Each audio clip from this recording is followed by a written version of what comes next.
Hello. നാട്ടിൽ German പഠിക്കുന്ന മിക്ക കുട്ടികൾക്കുമുള്ള ഡൗട്ടാണ് എന്താണ് FSJ. FSJ എന്ന് പറയുന്നത് ഫ്രൈവിലിക സോഷ്യാലസ്യ അഥവാ വോളണ്ടറി വർക്ക്.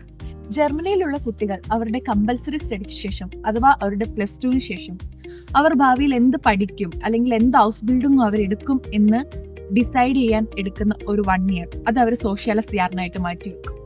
FSJ നമ്മൾ ചെയ്യുന്നത് നമ്മൾ നഴ്സുമാരെയും ഡോക്ടർമാരെയും അസിസ്റ്റ് ചെയ്യുകയാണ്. നമുക്കൊരു പ്രാക്ടിക്കൽ ആയിട്ടുള്ള വർക്ക് നമുക്ക് ഇവിടെ ചെയ്യാൻ പറ്റുന്നുണ്ട്. നമ്മുടെ നാട്ടിലുള്ള ഒരുപാട് കുട്ടികൾ ഇന്ന് FSJക്ക് ഇവിടെ കയറി വരുന്നുണ്ട്. ഒരുപാട് പേര് FSJക്ക് ട്രൈ ചെയ്യുന്നുണ്ട്. അവരുടെ ലാംഗ്വേജ്, ജർമ്മൻ ലാംഗ്വേജ് ഒരുപാട് ഇംപ്രൂവ് ചെയ്യാൻ അവരെ സഹായിക്കുന്നു. അതോടൊപ്പം അവർ നഴ്സിംഗ് സ്റ്റുഡൻസ് ആണെങ്കിൽ അവർക്ക് പ്രാക്ടിക്കൽ ആയിട്ടും ലാംഗ്വേജും നല്ല രീതിയിൽ കിട്ടുന്നു. അപ്പം അവർക്ക് നഴ്സിംഗ് എളുപ്പമാകുന്നു. FSJ നമുക്ക് 6 മാസം തൊട്ട് 1 വർഷം വരെ നമുക്ക് ചെയ്യാം.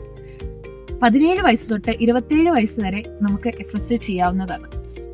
FSJ ചെയ്യാൻ വേണ്ടി നാട്ടിൽ നിന്ന് വരുന്ന കുട്ടികൾക്ക് B1 ലെവൽ ലാംഗ്വേജ് നിർബന്ധമാണ്. അതേപോലെ തന്നെ FSJ ചെയ്യുമ്പോൾ 300 തൊട്ട് 500 യൂറോ വരെ സ്റ്റൈഫൻഡ് ആയിട്ട് നമുക്ക് കിട്ടും. ഒരുപാട് പേർക്കുള്ള ഡൗട്ടാണ് ഈ ഒരു സ്റ്റൈഫൻഡിൽ നമുക്ക് ജർമ്മനിയിൽ ജീവിക്കാൻ പറ്റുമോ എന്ന്. തീർച്ചയായിട്ടും സാധിക്കും. പിന്നെ നമ്മുടെ ജീവിത ചെലവ് നമ്മൾ ജീവിക്കുന്ന സ്ഥലത്തെ ഡിപ്പെൻഡ് ചെയ്തിരിക്കും.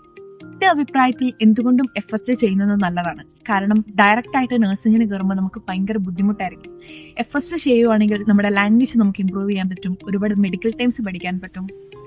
നമ്മുടെ പ്രാക്ടിക്കൽ അവേഴ്സ്, നഴ്സിംഗ് പഠിക്കുമ്പോഴുള്ള പ്രാക്ടിക്കൽ അവേഴ്സ് നമുക്ക് കുറച്ചും കൂടെ ഈസി ആക്കാൻ പറ്റും. അത് മാത്രമല്ല, നഴ്സിംഗ് നമുക്ക് ചെയ്യാൻ സാധിക്കില്ല എന്ന് നമുക്ക് തോന്നുകയാണെങ്കിൽ നമുക്ക് വേറൊരു ഹൗസ് ബിൽഡിംഗ് കോഴ്സ് നമുക്ക് സെലക്ട് ചെയ്യാൻ പറ്റും.